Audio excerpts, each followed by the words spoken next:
Welcome to the Cody Hofhine Show. This podcast really is set up to help you just become 1% better. And I want you to think of all of the greats, everyone you know. It's not that they were born with this genius. Genius is less to do with genetics and more to do with their daily habits. On today's podcast episode, get ready. I'm super pumped about this. This is such an easy net worth stacker, and you use the game of real estate. But here's the best part. If you're listening to this podcast, you're like, oh man, I'm not in the real estate game. I want you to know it's okay. You do not have to be in the real estate game to do this. Just by simply owning a home, this strategy is going to work for anyone that says, hey, I want to own a home in real estate. If you can do that, this has been something that has added over $8 million of net worth to me and my wife's net worth. You can do it too. It all started even back when, and you might be thinking, do I have to make a ton of money? No. This same strategy is helping people all across this great nation, even if they're making $70,000, $100,000 a year. So no, you don't make a ton of money to do this. This strategy works for anyone that just simply has home ownership. This has been a game changer for me and my wife for many years. In fact, ever since we got married in 2004, quickly in 2005, we bought our first home. So this little strategy I'm going to talk to you about just happened to be from just living life. As we started seeing this significant wealth grow on our behalf, we're like, oh my gosh, we got to just keep going down this path.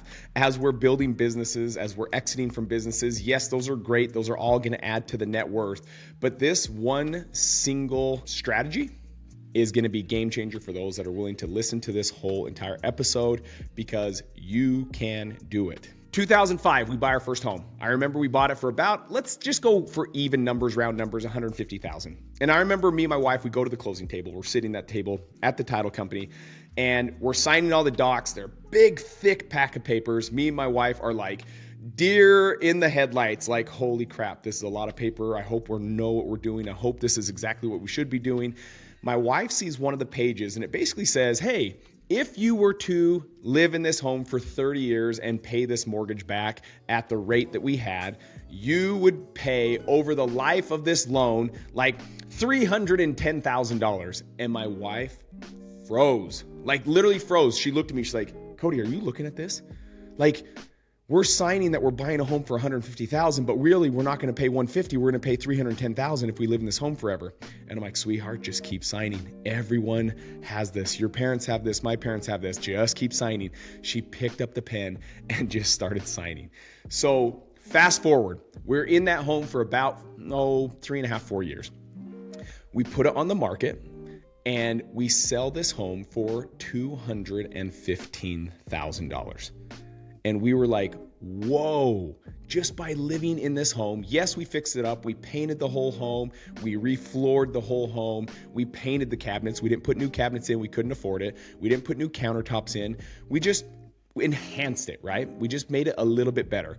I think we did the bathroom. I was the one that did all the tile work. I was a general contractor. I could do some of those things. So we enhanced the home. We made some improvements, but this home was not anything big. It was like an 1,800 square foot home. It was one of those little split entry homes, little 2-car garage. Within 3.5 years, we sell it.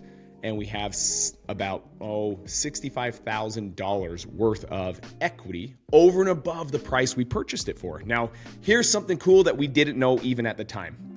If you live in a home for over 2 years on your primary home, you have what's called capital gains. Whenever you gain money, income from any kind of investment, that you pay taxes. Well, there's this awesome little cheat code that everyone gets to use, and that is you escape capital gains if you live in the home for 2 years or more.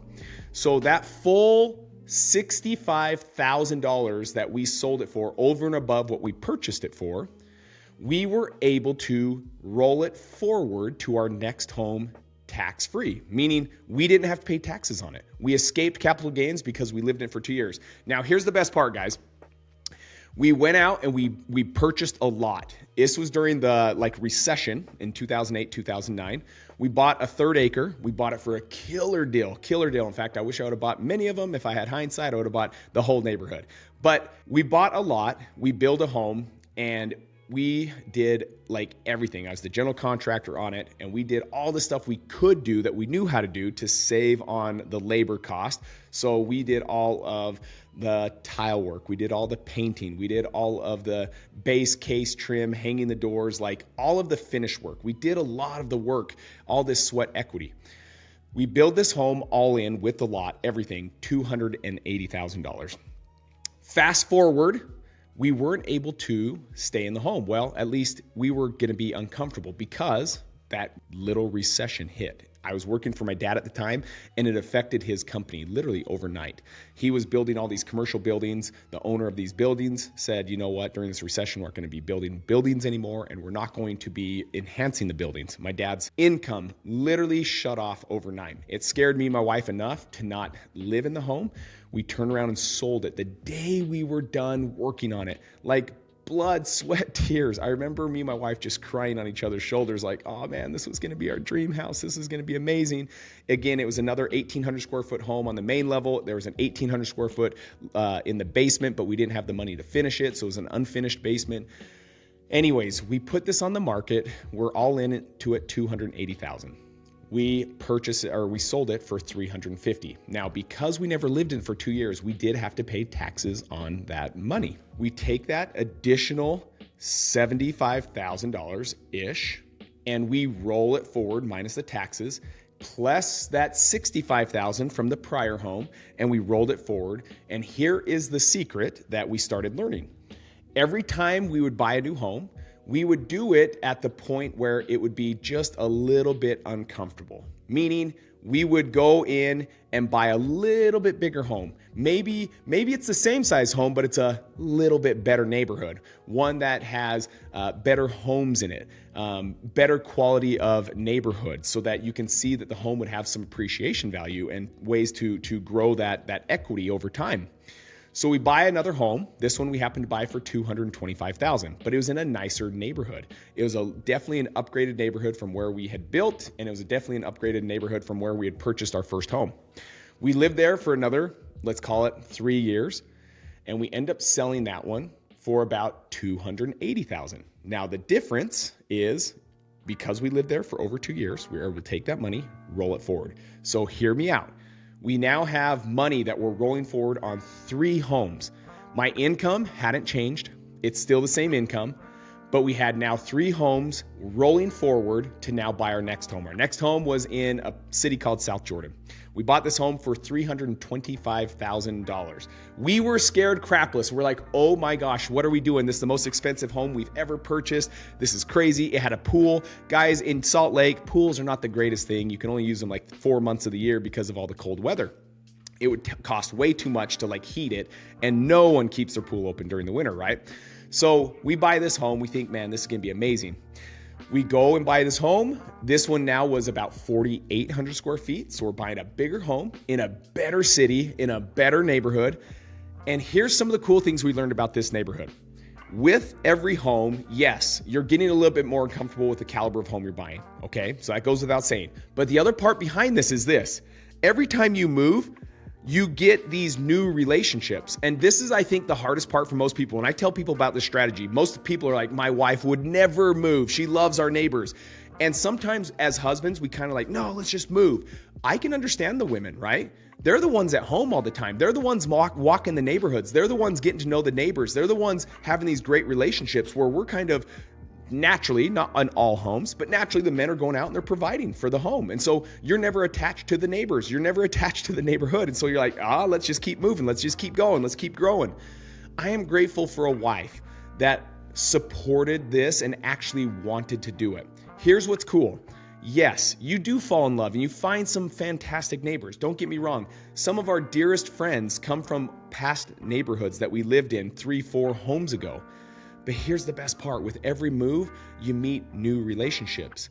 You have new ideas, new thinking, new creativity. You now have a new standard that you have to commit yourself to because now you've got a bigger mortgage on hand. And with a bigger mortgage comes that like moment of, can we make this payment? Can we do this? Here was the best part. Whenever I had those questions pop up, it was almost like forced growth. I had to figure out ways how to get better with my career, figure ways to get better with income so I could just keep going and growing with the homes that we were building and buying into.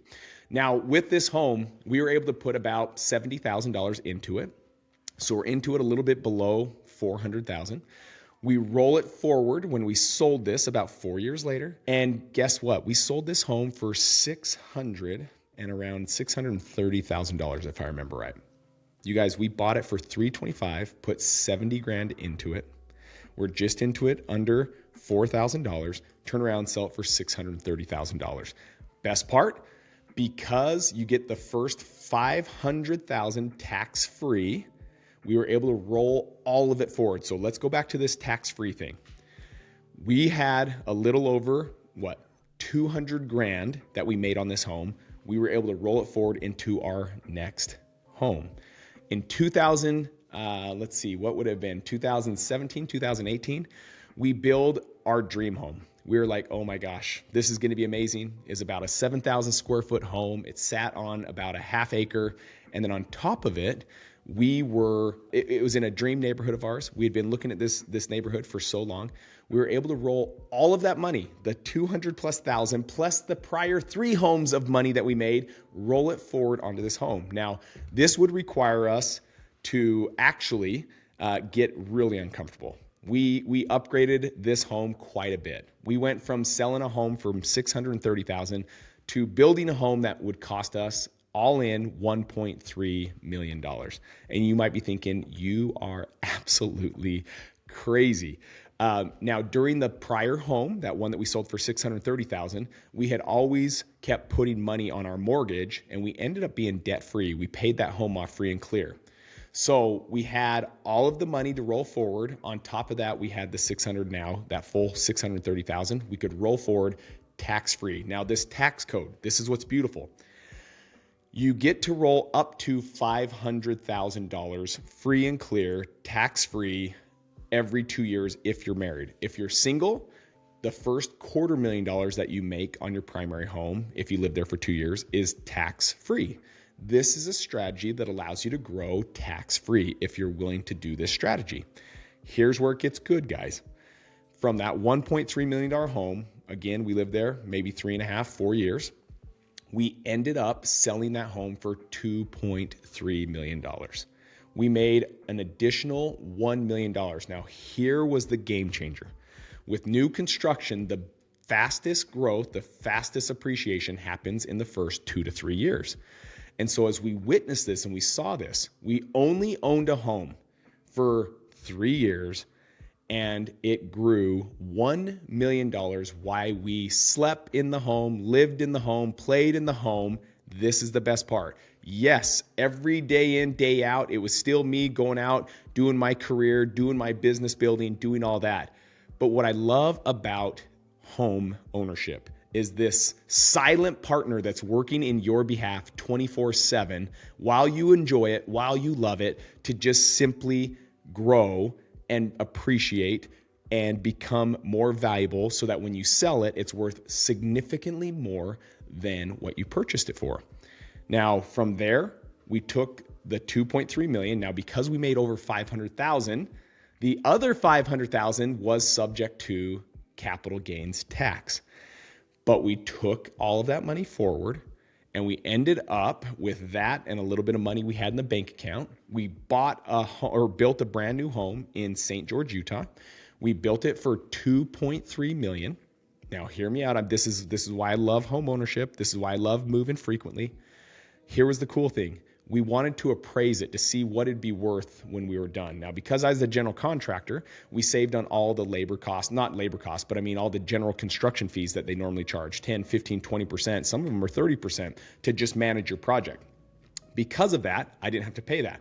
We're all into this home, $2.3 million. It's 8,100 square feet. It's got the dream pool. It's got my wife's 12 palm trees. It looks like an oasis.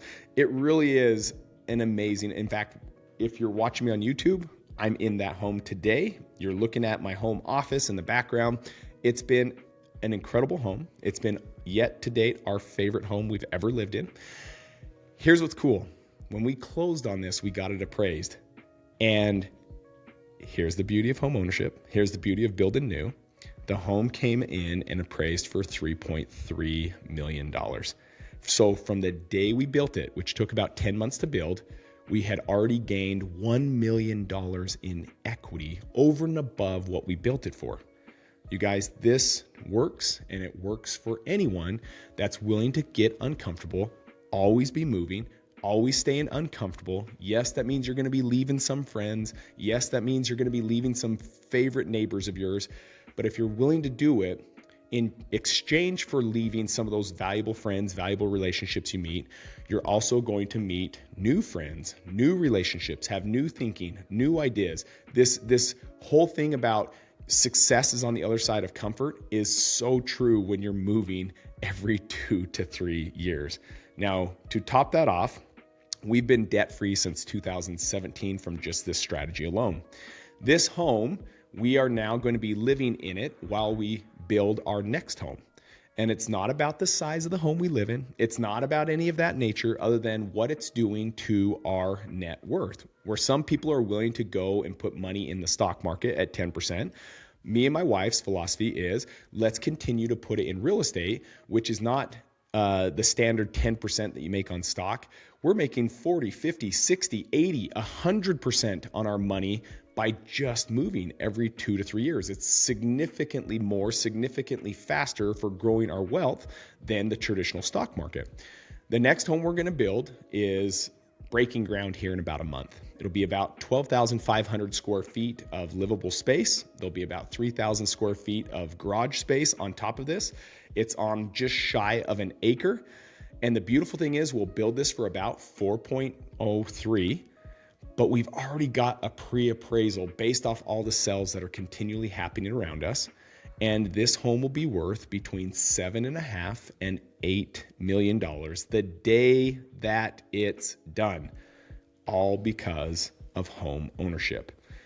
My hope is, as you listen to this podcast, hopefully it just gets you to think different. Hopefully it gets you to have conversations. If you're married, have conversations with your significant other. Listen to this podcast together and just listen to it. If you ever have questions, reach out to me on Instagram. Reach out to my wife, Wendy, on Instagram. We are here to help, lead, and guide you. This has been a strategy that has added significant wealth to our net income, not only net income, but our net worth. It is a strategy that works. It's a strategy I teach within my mastermind. It's a strategy I teach with my one-on-one clients. And those that put it to work, they have significantly changed their net worth. It is something worth looking into. It's something worth getting uncomfortable for. And if you do so, it will change your life. That is my promise to you guys. Thank you so much for being here with me. Hopefully you got some new thinking, new ideas, new strategy. Get out there. You can do it. It's not just meant for some people. This is a strategy that's meant for anyone and everyone that's willing to get uncomfortable. Get out there, go do it, change your life, and I'll see you on the next episode.